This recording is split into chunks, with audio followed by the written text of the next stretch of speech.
Barnes & Noble Audio. When I told people I was going to write Black Panther, most people didn't know who the character was. In 1966, Stan Lee and Jack Kirby introduced the first black superhero into mainstream comics, the Black Panther. I'm James Killen. Welcome to the Barnes & Noble podcast. Writer, producer, director, Reginald Hudlin, whose credits include The Boondocks, Boomerang, House Party, Django Unchained, and Marshall, added comic book writer to his impressive resume. In 2005, he began a 3-year run writing the book Black Panther for Marvel Comics.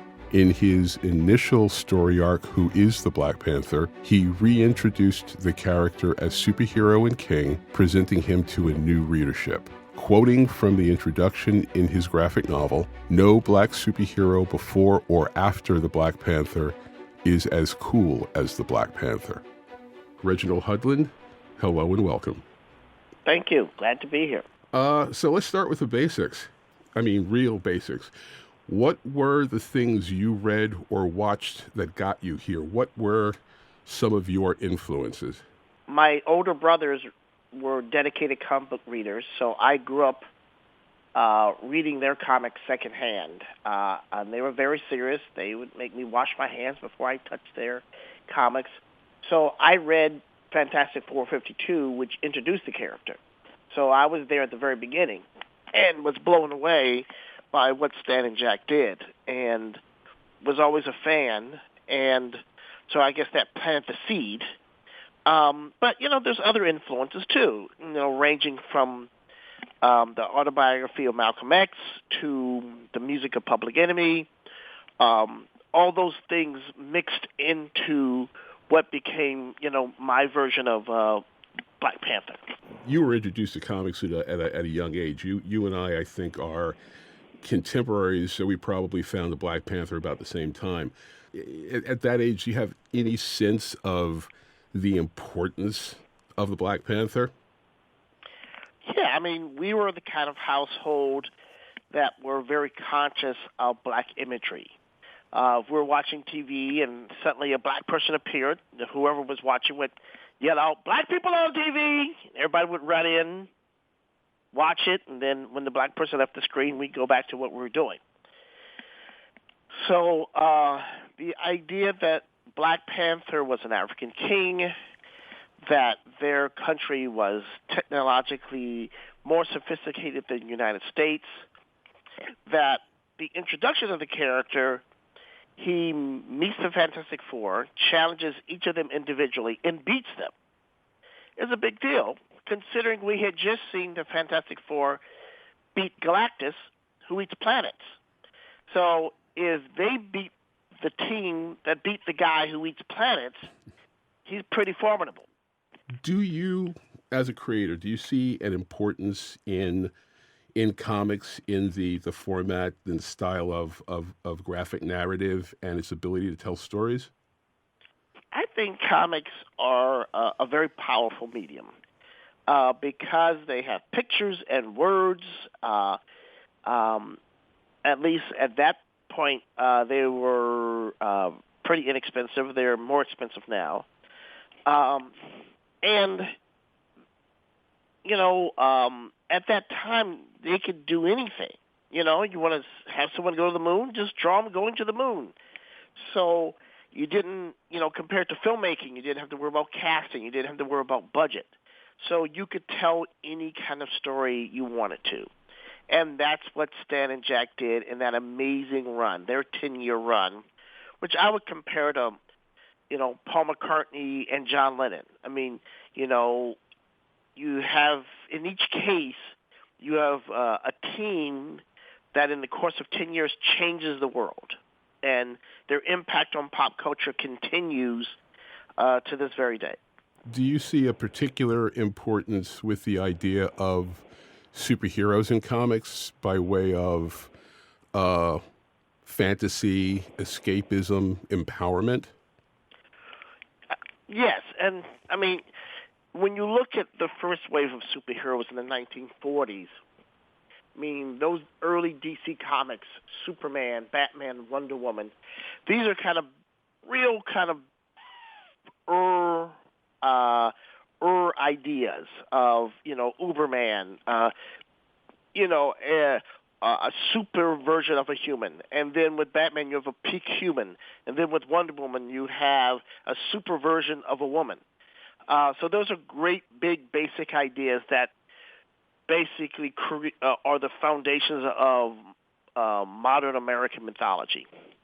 And then in the 60s, with Marvel Comics, you keep exploring the second wave of ideas with the introduction of psychology.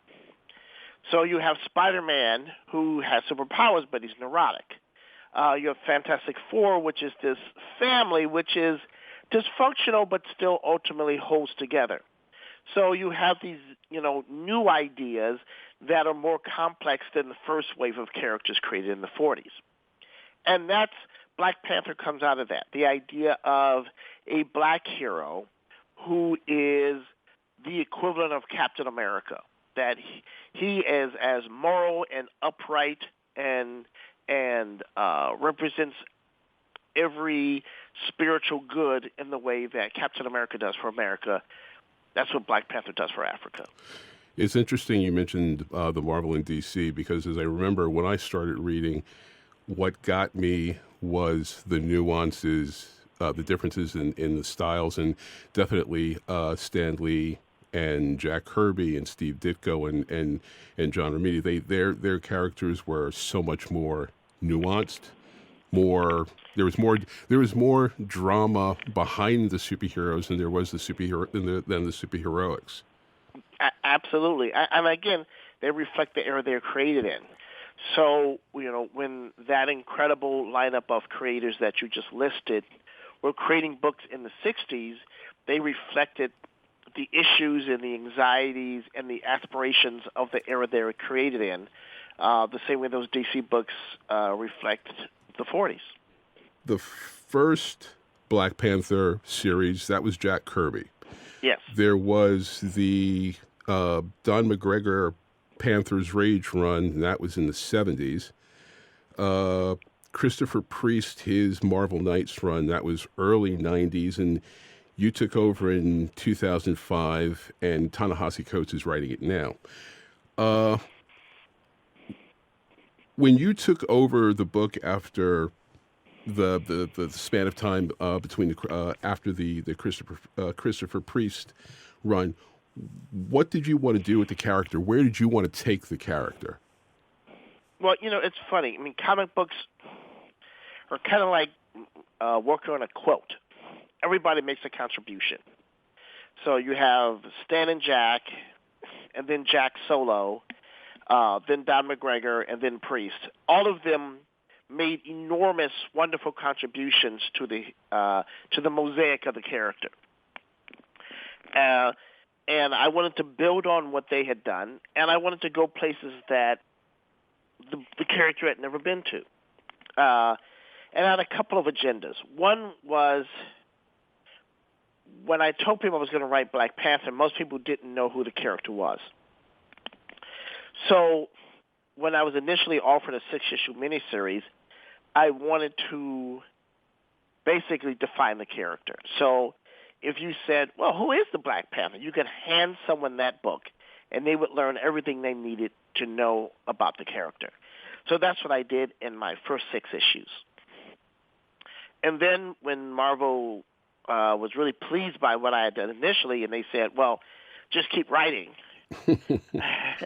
I said, okay, well, what do we want to do? And I had several different agendas. One was, he just got named a king of a country. So the first thing a king needs to do is find a queen and make heirs. So I knew he needed to get married. So, him finding the right person to be his bride was absolutely an agenda item.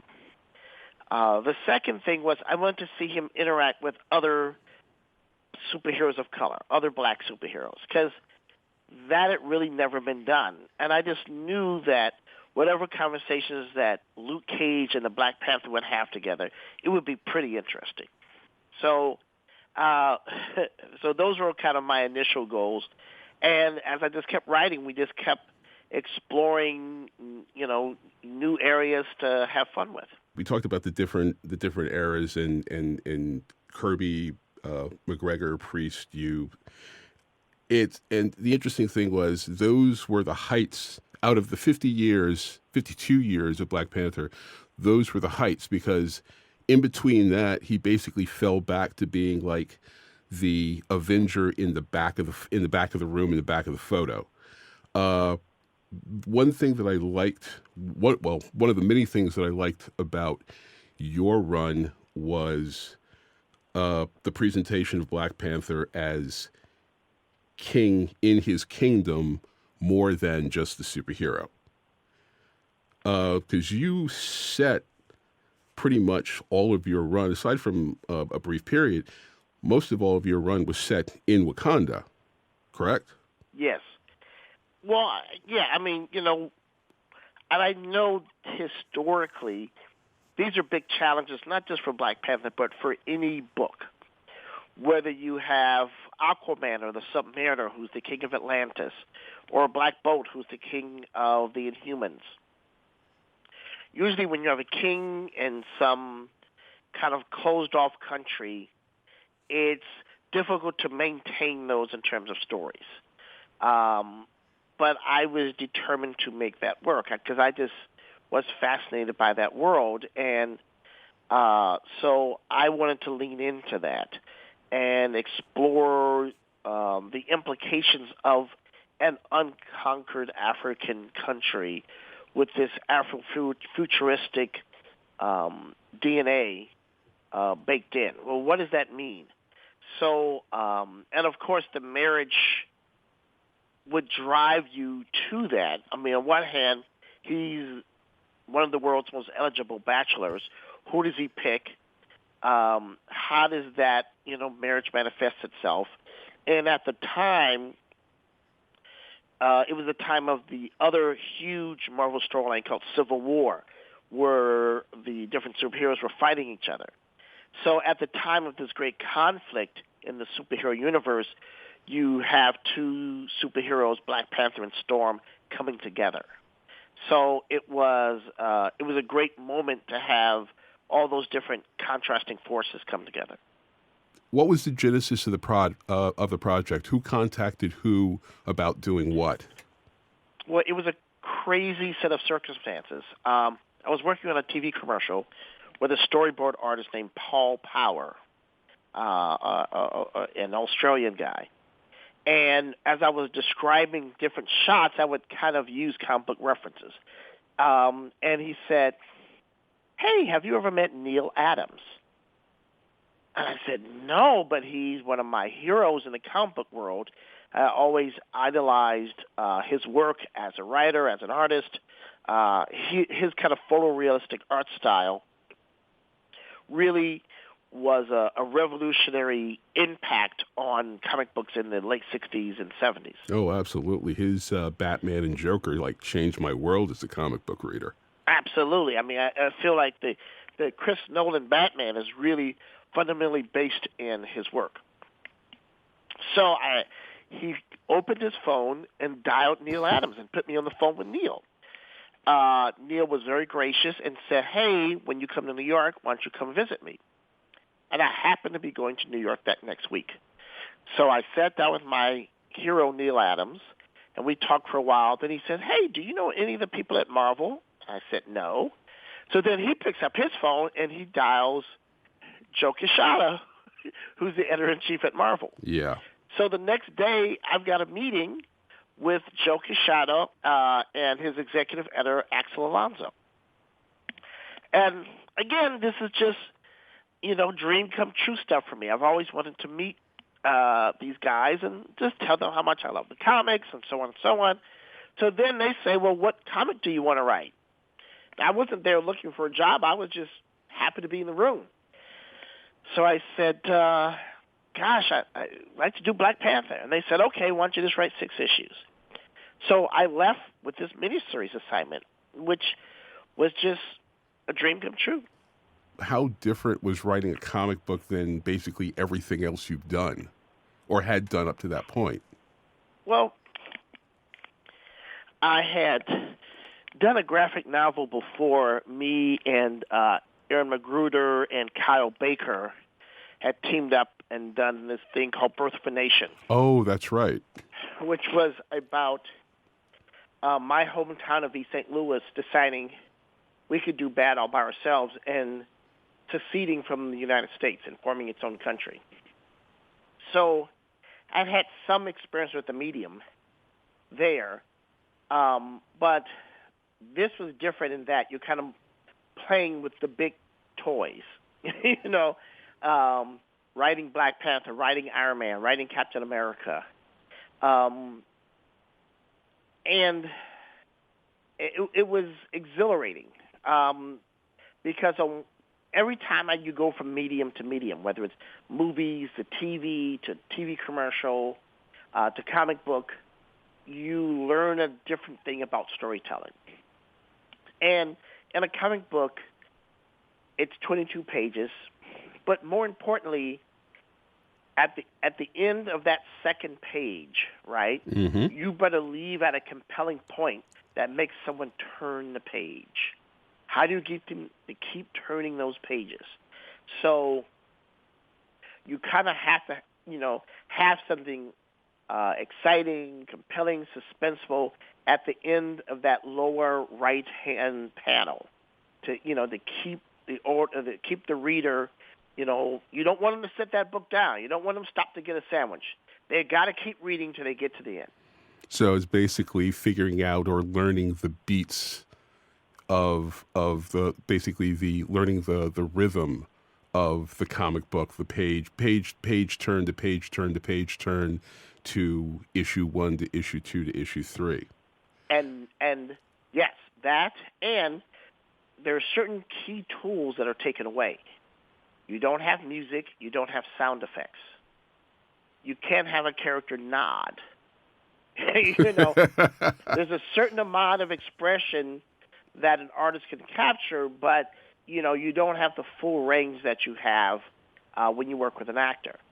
So, so you're taking really valuable tools off the table. Which is why I was very insistent on having John Romita Jr. as my artist, because he is a genius. I was about to say you worked your runs on the Black Panther. You work with some of Marvel's best artists.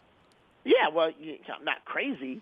I mean, at the end of the day, the writing's important, but if you don't have a good artist, people are not going to read your book. Right.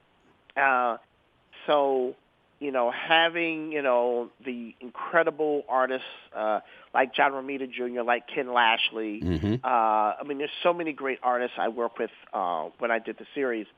And they, I can write it, but they're the ones who bring it to life. Right. They're the directors. So I'm really grateful for all their unbelievable contributions in making the book what it became. What kind of freedom did you have to play in the Marvel Comics sandbox with their characters? I had a lot of freedom, and I'm really grateful to Axel Alonso, who really, navigated that whole process for me. We were doing a lot of controversial stuff in the book.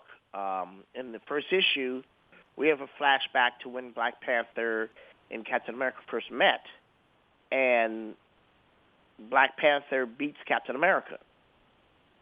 There are fans to this day who are horrified that those pages exist, and that freaked out a lot of folks, even within Marvel. But it was really important to establish for this generation how formidable the Black Panther was. But, later, when Reed and Sue kind of took a leave of absence from the Fantastic Four, Black Panther and Storm actually took their positions, and, they became, half of the Fantastic Four along with Thing and Human Torch. So, we went from him being an outsider to the, Black Panther and his wife running one of the key super teams in the Marvel Universe. Yeah, the superhero, the main superhero family of the Marvel Universe. Yeah, and that was just fun because I just grew up loving Fantastic Four so much. So getting to play in that world was a real treat. In the initial story arc, who is the Black Panther? You started in the 5th century? I mean, you went all the way back and not just reintroduced the Black Panther, you reintroduced the idea and gave history to Wakanda. That was the amazing thing about that I loved about your run on the book. Wakanda was as much a character, a full setting as anything else in the book. Well, I just thought that was very important because when you try to figure out who this character is, you have to figure out, what made him. And he's an embodiment of the nation of Wakanda. And Wakanda is one of those countries that have never been conquered. And when you look in the real world, you look at a country like Afghanistan or a country like Vietnam, who've taken on not only their neighboring nations, but sometimes these giant superpowers and beat them. How did Vietnam beat the French, the Chinese, and the United States? How have Afghanistan beaten the Russians and the Americans? These are really formidable countries that, by a combination of geography and the culture of the people, they're just tough. And so I thought, well, what if Wakanda is one of those nations? And then when you combine that with certain historical facts, like Benin had metal alloys while people in Europe were still living in caves. So what if you had one of these nations that were very scientifically advanced for its time, and that advancement was not interrupted by invasion? So they kept their cultural head start, combined with a kind of a spiritual purity. And what would that nation look like today? And to me, that is the core of what Wakanda is. Yeah, the idea of like an unbroken line of not having been conquered. What would that do to a society, and what kind of opportunity would that give to a society? Yeah, I mean, so you have an incredible warrior culture, so that if you're going to be the king, you also have to be a warrior, but at the same time, a spiritual grounding that keeps them from being an imperialist power. You added a great deal. You added a great deal to the mosaic of the character. You added, I mean, one of the most important aspects of the character. You added his sister, Cherie, a strong African black woman who could stand toe-to-toe with the Black Panther, who in fact took on the mantle of the Black Panther later on. Yes, I thought, well, first of all, it just seemed logical. Royal families usually don't have a single child. You have an heir and a spare. That's just kind of common sense. Right. And, one of the flaws of so many royalties is, in sexist countries where women are not considered candidates for the throne. And I wanted Wakanda to not be that. And to establish that there have been female Black Panthers that have ruled the country in previous incarnations. And that Cherie, given T'Challa's frequent absences, may rise and take the throne. And so that, boys and girls can imagine being the Black Panther. I mean, the bottom line, I wanted to make sure that my son and my daughter could both dress up as Black Panther for Halloween, but they both would get costumes. Well, thinking about the mark that you might have wanted to make on the Marvel Comics universe, I think with that you staked a major claim to history. We're on the eve of the release of the Black Panther into the theaters, and your version of it is as much a part of the mosaic of that as, any of the other creators. So we're looking at a huge budget movie around the first black superhero. It has an award-winning director. It has a phenomenal cast of African and African-American acting talent. So I have to ask, is this a dream come true? Or should I say a dream realized? Well, when I went to the premiere, I brought my son, who's 10. Yeah. And the joy wasn't just seeing the movie, but watching him watch the movie. Yeah, I can see that. And when I was arriving at the theater, I saw many of my friends who brought their sons. I saw John Singleton there with his son. And I saw Sterling K. Brown there with his wife and son. Mm-hmm. And, I know so many people are bringing their entire family. They're bringing grandma and grandpa. They're bringing, all the kids. There's that great video that's become a meme now where an entire school is getting tickets. And that's wonderful that we're like, hey, here's a depiction of black utopia.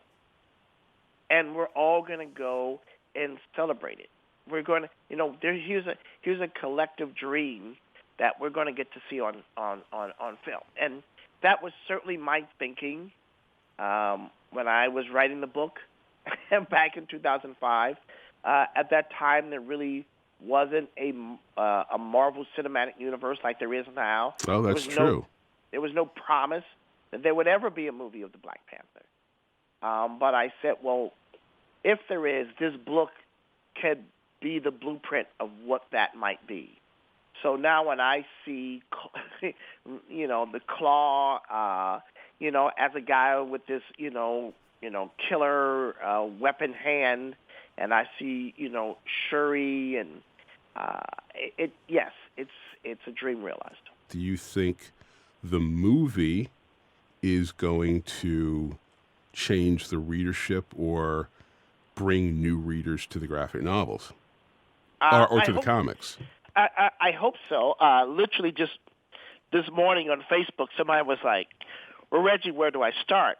Do I start with your animated series? Do I start with your comic books? Tell me, guide me to how do I educate myself on the Black Panther?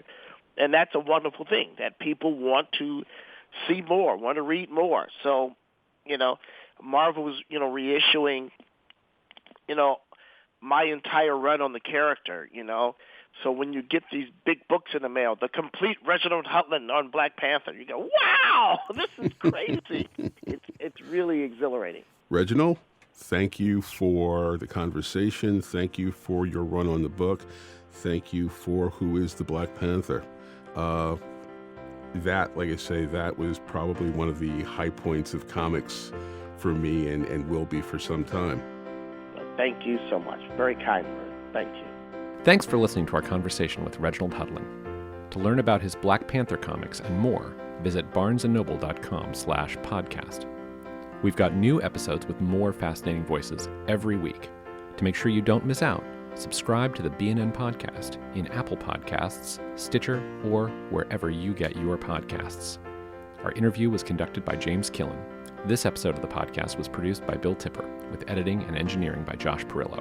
Our executive producer is Jim Mustick. Barnes & Noble Audio.